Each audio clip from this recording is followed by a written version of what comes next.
Welcome back here with Money, and we are in conversation with Mr. Roongta, and we are understanding all about gold bonds, gold monetization scheme, and the ways you can buy gold this Akshaya Tritiya. So we've discussed the sovereign gold bond now.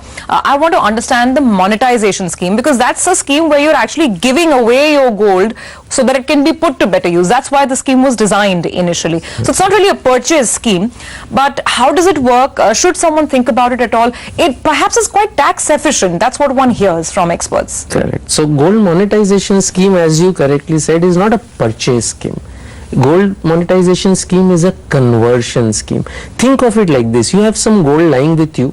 Today you are incurring some costs in terms of safekeeping. This is not the gold that you use. So it's not the jewelry that a woman wears, but households have items of gold that they don't use, right? That kind of stuff, you incur a cost for safekeeping, insurance, etc.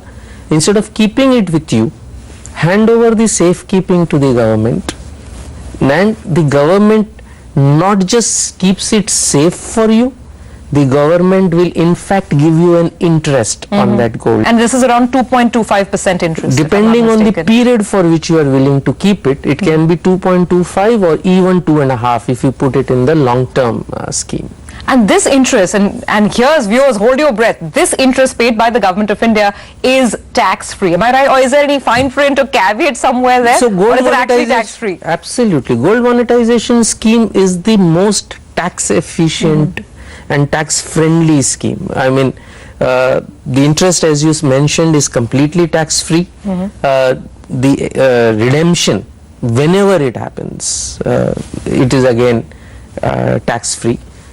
If you want the redemption in actual gold, so you have an option. You can take the cash value or you can ask for gold back. Okay. It's not your same jewelry or the same coin that they can give you, but they will give you equivalent gold back.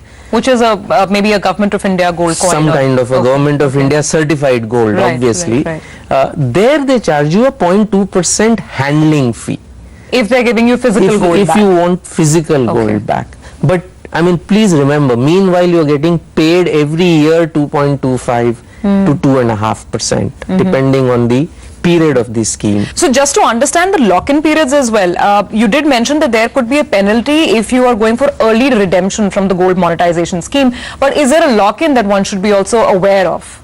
So there is a 3-year lock-in for the medium-term scheme and a 5-year lock-in for the long-term scheme. So during that period you can't redeem. After that you can redeem, but you'll have to forego on the there interest. will be some amount of clawback on the interest. The government will take back some of the interest that it had paid you. Now the question is how to go about subscribing to any of this, either the gold monetization scheme or even gold bonds. How do you go and buy a gold bond? Can you go to your bank, or do you have to apply at the RBI website? How does it work? So gold bonds, your bank will be selling them. I mean, typically you will typically be able to buy it very conveniently when the tranche is on. See, please remember, gold bonds are available for 1 week. Okay. During that week you can buy it from your bank. You can also apply to, I think you can also apply to RBI, but definitely almost every bank will sell those bonds to you. Okay. In fact, quite a few banks will, with whom you bank and have internet banking facilities, you should be able to buy those gold bonds online. Okay, but you have to wait for the tranche to be open. Absolutely. What about the monetization scheme? Is that an ongoing scheme? Any day of the year or month or week I can decide to go and, make my gold deposit? Yes, so gold monetization scheme is a 24/7, 365 days a year kind of a scheme. Because please remember, this is not buying. You are actually depositing. This is depositing, gold. absolutely. So it is on all the time. All the time. So coming down to this year's Akshaya Tritiya, the 9th of May, which is the best way if someone is looking at buying a token amount of gold, not a huge sum, would you advise? And we don't know about whether a gold bond tranche opens or doesn't open. So in that case, what's the best way of going about this? See, if you are very traditional, then typically you want to buy physical gold, and I think there, of course, the India gold coin that MMTC gives through banks as well, through your friendly neighborhood bank, you will be able to buy the India gold coin. But one of the things that you can do this Akshaya Tritiya, bring home that whatever is your token, just bring it home, right?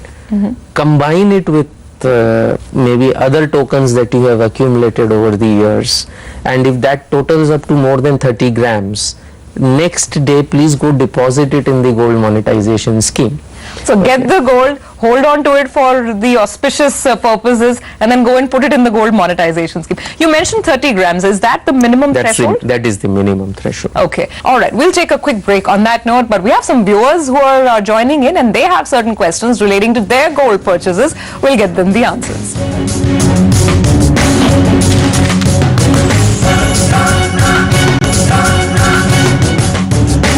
Welcome back. Here with Money, and we are discussing what's the best way of buying gold this Akshaya Tritiya. We have some viewer queries up next on the show, so let's straight away go ahead and connect with our viewers. The first caller on the show today is Vivek Uppal. Let's find out what his question is. I think he's joining in from Hyderabad. Hi, Vivek. Actually, I want to invest 1 lakh rupees for the gold, on the gold. Okay. So actually, so it is a good investment, or I can go for some other else. Okay, all right, Vivek. We've been discussing this for a while now. Now he's got 1 lakh rupees to invest. What would you advise him? And along with this question, let me also ask you this, because while the sovereign India gold coin is, of course, is one aspect, as you mentioned, there is also the neighborhood jeweler. And a huge section of Indians would still opt to go to the jeweler. So what should they keep in mind? So I think two things. One, 1 lakh roughly is about 33 grams. Today's price. One doesn't know by Akshaya Tritiya what the price exactly will be, but roughly 30 plus grams. What he should buy, obviously this is not buying for use, is buying for investment. Right. The 1 lakh rupees is not for use. Right. So obviously it will be some form of bullion or an instrument. The key there that I would tell him is that obviously you should buy something which is least expensive. And I think there clearly India Gold Coin scores over any other form through any other jeweler. But he will be able to get India Gold Coins in probably almost every jeweler as well. But would there be a cost difference perhaps? What is the difference between buying this India Gold Coin from your jeweler versus buying it from a bank? Is it Logically, there should not be a difference, because there is a fixed commission that the banks or any seller would make, really. So bring that home, worship it, do whatever with it.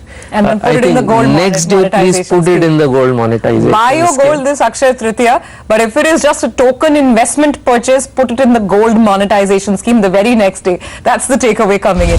Well, our next query, this is one is an email which I have a printout of. It's from Ravi Bajpai, who is from Uttar Pradesh. He's 22 years old. Now, similar query. He has 4 lakh rupees and he wants to invest it in gold for the long term. He's also saying that. The question, when is the right time to buy? The timing question, I think, is the hardest to answer. I wish I knew. But since the investment amount is slightly larger and he's a long-term investor, should he stagger it out or should he do a lump sum? I think he should stagger it out. And season is definitely not the best way to buy. I mean, typically prices do tend to peak at least a little bit based on local demand. Although gold is an international, it's a currency literally. So, but local demanding factors do increase the prices. So, he should spread this out over a period. Assuming he needs gold in the end. Again, I think the Vivek's reply, multiply by 4. I mean, but he just needs to buy it over time rather than just buy it on Akshaya Tritiya. All right, let's see if we can connect with our next viewer, who is Prasad Sriram. I think we have him on the line from Visakhapatnam. Hi, Prasad. Thanks for joining us on the show. Hi. What's your question? Please tell us. My question is, I'm having gold ETFs of Goldman Sachs. So is it the right time to sell them, or shall I hold them? Because I lost a lot of money on this. Because had I put it in a bank deposit, I would have earned more. So what is your suggestion on this? Okay, so let me ask Mr. Roongta. Mr. Roongta, what would you say? So he hasn't made much. I mean, clearly saying that even a bank FD would have fetched him more. Should he be patient looking at the current price trends? Yeah, so I mean, when you had made the investment, what was the purpose, what was the period, and what will you eventually do? Suppose if the advice is to move out of gold, what will you do with the money? Is there a need for that money? And if so, when? Actually, I want to put it in a better investment portfolio, like some mutual fund or something, where some return is good. If you want higher returns, first of the thing is that you will have to be prepared for this temporary going up and down. On the long term, if you look at 10-year averages, gold has given returns of about 9.5%, post-tax definitely better than inflation. Equities have given much better, and they are also more tax friendlier, but the risks are different.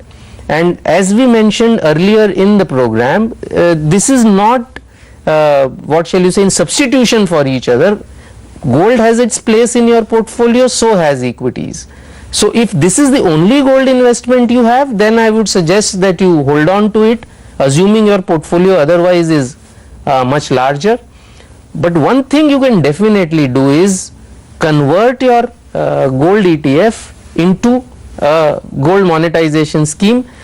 Please check out, I'm not very sure, but I think in your ETF you are allowed to ask for physical gold back, in which case get physical gold back and put that into the gold monetization scheme. That way your investment in gold, instead of being a dead investment, it now becomes a interest generating investment.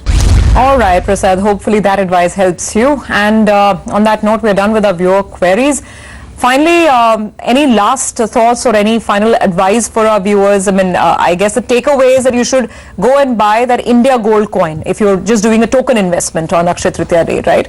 Any other sort of advice in terms of actual purchases for those who are looking to make them?